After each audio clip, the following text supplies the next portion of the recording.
রিনিতা ধারাবাহিকে আমরা দেখেছিলাম পারুলের জন্মদিন, কিন্তু শিরিন রায়ানকে ছাড়তে চায় না, নানা কাজে ব্যস্ত করে রেখেছে, আটকে রেখেছে ওকে। ওর মা বুদ্ধি দিয়েছে যেন তেন প্রকারে রায়ানের মনে ওকে জায়গা করতে হবে, ছাড়া যাবে না। ওর মা ওর বাবাকে এইভাবে কাছে টেনেছিল, বিবাহিত ছিল, বাচ্চা হতো সেই স্ত্রীর, কিন্তু তাকে ভুলে গেল।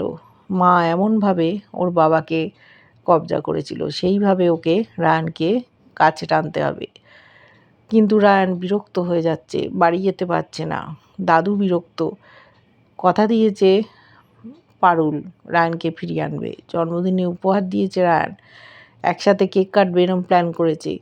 শিরিন রায়ানকে বলেছে, তুই বাড়ি যেতে পারবি না, আমি তাহলে ছাদ থেকে ঝাঁপ দেবো। জানতো পারুল ও পারবে না, প্রমাণ করে দিল যে ও মিথ্যে অভিনয় করছে। রায়ান বুঝতে পেরে বাড়ি এসছে, জন্মদিন হচ্ছে, সবাই আনন্দে উৎসবে মেতে উঠেছে। পারুলকে উপহার দিয়েছে রায়ান, কেক কাটা হচ্ছে। ওদিকে তুর্য আর শিরিন মন খারাপ করে দাঁড়িয়ে আছে। তুর্য আসবে পারুলকে প্রপোজ করতে, আছে কিন্তু টগর। জানাজানি হয়ে যাবে এই তুর্যই গিয়েছিল ন্যাড়া গোয়ালে।